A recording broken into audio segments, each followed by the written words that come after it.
Day 2 of 30 days challenge. ಇವತ್ತು ಬ್ರೇಕ್ಫಾಸ್ಟ್ಗೆ ಅಂತ ಅಂದ್ಬಿಟ್ಟು ಆಲೂ ಪರಾಟ ಮಾಡ್ಕೊಂಡಿದ್ದೆ. ಆಲೂ ಪರಾಟ ನಾರ್ಮಲಾಗಿ ಎಲ್ಲರೂ ಚಪಾತಿ ಹಿಟ್ಟು ಕಲಿಸ್ತಾರೆ, ಆದರೆ ನಾನು ಯಾವ ರೀತಿ ಮಾಡ್ತೀನಿ ಅಂತ ಅಂದ್ಬಿಟ್ಟು ತೋರಿಸ್ತೀನಿ.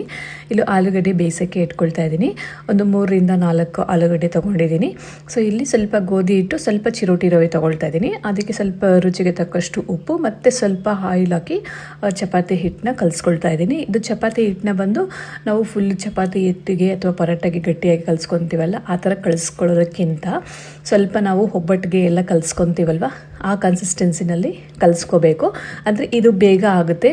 ಸ್ಟಫಿಂಗ್ ಎಲ್ಲ ಮಾಡೋದಕ್ಕೆ ನಮಗೆ ತುಂಬ ಕಷ್ಟ ಆಗಲ್ಲ, ಈಸಿಯಾಗಿ ಮಾಡ್ಕೊಳ್ಬೋದು. ಇನ್ನು ಆಲೂಗಡ್ಡೆ ಆಲ್ರೆಡಿ ಕುಕ್ಕರಲ್ಲಿ ಇಟ್ಟಿದ್ನಲ್ವ, ಸೊ ಅದು ಬೆಂದಿತ್ತು ಅಷ್ಟರೊಳಗೆ.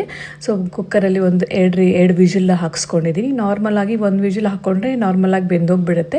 ಇದು ಪರಾಟ ಆಗಿರೋದ್ರಿಂದ ಫುಲ್ಲು ಬೇಯಬೇಕಲ್ವ, ಸೊ ಹಾಗಾಗಿ 2 ವಿಜಿಲ್ ಬರ್ಸ್ಕೊಂಡಿದ್ದೀನಿ. ಆಲೂಗಡ್ಡೆ ಎಲ್ಲ ಚಿಪ್ಪೆ ಎಲ್ಲ ಬಿಡಿಸ್ಕೊಂಡು ಪಲ್ಯಕ್ಕೆ ಅಂತ ಅಂದ್ಬಿಟ್ಟು ಸ್ವಲ್ಪ ಎಣ್ಣೆ ಹಾಕಿ ಸಾಸಿವೆ ಮತ್ತು ಹಸಿಮೆಣಸಿನ್ಕಾಯಿ, ಕರಿಬೇವು ಎಲ್ಲ ಸಣ್ಣಗೆ ಹೆಚ್ಕೊಂಡಿದ್ದೀನಿ. ಯಾಕಂದರೆ ನಾವು ಸ್ಟಫಿಂಗ್ ಮಾಡಬೇಕಂದ್ರೆ ಸ್ವಲ್ಪ ದೊಡ್ಡದಾಗಿದ್ರೆ ಚೆನ್ನಾಗಿರಲ್ಲ ಅಂತ ಅಂದ್ಬಿಟ್ಟು ಎಲ್ಲ ಸಣ್ಣಗೆ ಹೆಚ್ಕೊಂಡಿದ್ದೀನಿ.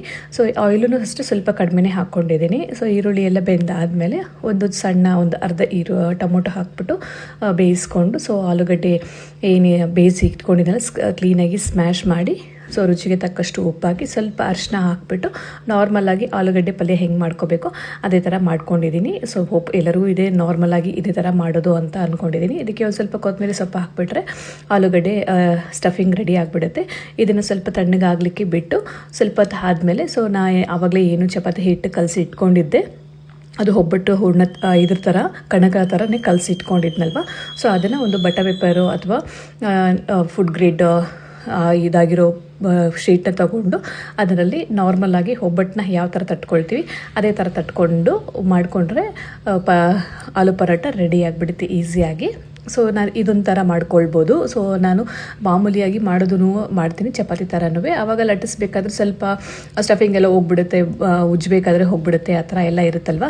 ಸೊ ಈ ಥರ ಮಾಡಿಕೊಂಡ್ರೆ ಈಸಿಯಾಗಿ ಬೇಗನೂ ಆಗುತ್ತೆ, ಸ್ವಲ್ಪ ಈಸಿನೂ ಇರುತ್ತೆ. ಸೊ ಹಾಗಾಗಿ ನಾನು ಈ ಥರನೂ ಟ್ರೈ ಮಾಡ್ತೀನಿ. ಸೊ ಹಾಗಾಗಿ ಇವತ್ತು ಇದೇ ಥರ ಪರಾಟ ಮಾಡಿದ್ದೆ. ನಿಮ್ಮೆಲ್ಲರಿಗೂ ಈ ವಿಡಿಯೋಗಳೆಲ್ಲ ಇಷ್ಟ ಆಗ್ತಿದೆ ಅಂತ ಅಂದ್ಕೊಳ್ತೀನಿ. ಯಾರೆಲ್ಲ ಫಾಲೋ ಮಾಡ್ತೀರಾ ನೋಡ್ತಿದ್ರೆ ಪ್ಲೀಸ್ ಡೂ ಫಾಲೋ ಮಾಡಿ. ಸೊ ಮತ್ತೊಂದು ಬ್ರೇಕ್ಫಾಸ್ಟ್ ರೆಸಿಪಿಯೊಂದಿಗೆ ನಾಳೆ ಸಿಗ್ತೀನಿ. ಸೊ ಮತ್ತು ಯೂಟ್ಯೂಬ್ ಚಾನಲ್ ಲಿಂಕೂ ಸಹ ಬಯೋನಲ್ಲಿದೆ, ಒಂದ್ಸರಿ ವಿಸಿಟ್ ಮಾಡಿ ಸಬ್ಸ್ಕ್ರೈಬ್ ಮಾಡೋದನ್ನು ಮರಿಬೇಡಿ. Thank you so much. Facebook ಪೇಜ್ನೂ ಸಹ ಲೈಕ್ ಮಾಡಿ, ಫಾಲೋ ಮಾಡಿ, ಶೇರ್ ಮಾಡಿ.